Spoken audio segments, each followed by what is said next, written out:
غصہ کرنا بری چیز نہیں ہے، لیکن غصے میں آپے سے باہر ہو جانا، جہاں غصہ انسان کو قابو کرنے لگے، انسان غصے کو قابو نہ کر سکے، یہ خراب ہے، یہ غلط ہے۔ غیرت کی علامت ہے غصہ آ جانا، لیکن غصہ، اب انسان 3 حالتوں میں غصہ کرتا ہے، سنیں گے سب اس کو غور سے، 3 حالتوں میں۔ ایک، بعض اوقات تکبر کی وجہ سے، میں آج دیکھ رہا تھا متعدد کتابیں جو علماء علم اخلاق نے لکھی ہیں کہ بعض اوقات جسے تکبر بہت زیادہ ہوتا ہے، مجھ جیسا کوئی نہیں ہے، میرے ساتھ صحیح طرح سے بات کیوں نہیں کرے، اسے غصہ بہت زیادہ آئے گا، تم جیسا کوئی نہیں ہے۔ انسان اگر اسی بات کو اپنے ذہن سے نکال دے کہ ارے مجھ سے بے انتہا افضل لوگ اسی دور میں موجود ہیں، مجھ سے بڑے بڑے بہتر لوگ پہلے بھی گزر گئے ہیں، کبھی بھی تکبر نہ کریں۔ اللہ سبحانہ وتعالیٰ کو کبر صرف اس کے لیے ہے۔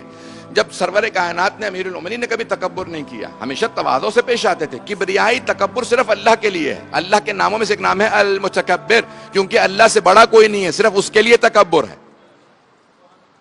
بہت خاموشی سے سن رہے ہیں، اگر بات پہنچ رہی ہے مجھے خاموشی کچھ نہیں کہتی۔ اوقات جو ہیں وہ اپنے غصے پہ قابو نہیں پا سکتے۔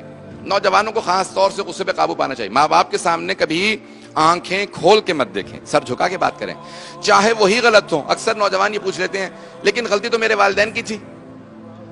بھائی اسی غلطی کے دوران بھی آپ کو اپنے غصے پہ قابو پانے کے لیے کہا گیا ہے۔ غلطی نہ ہو تو اپنے چھوٹے کے سامنے بھی آپ غصے میں بات نہیں کر سکتے۔ پتہ نہیں بات پہنچ رہی ہے نہیں پہنچ رہی۔ جب انسان کی غلطی نہ ہو تو چھوٹے پہ بھی غصہ نہیں کر سکتے۔ غلطی چاہے والدین کی ہو تب بھی ان کے سامنے انسان کو اجازت نہیں ہے کہ وہ والدین کی غلطی تھی اس لیے میں اونچی آواز سے بات کر رہا تھا۔ کس نے حق دیا ہے آپ کو؟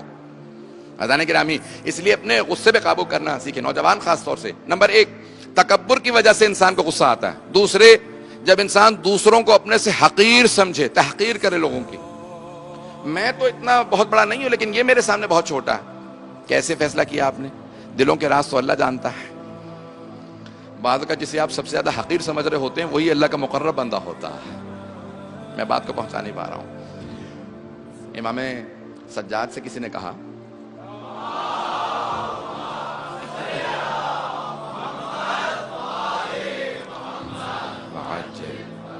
کہ مولا جب بھی آپ صدقہ نکالتے ہیں تو صدقہ دینے کے بعد جب فقیر کو آپ صدقہ اس کے ہاتھ میں رکھتے ہیں، ہاتھ کو کیوں چومتے ہیں؟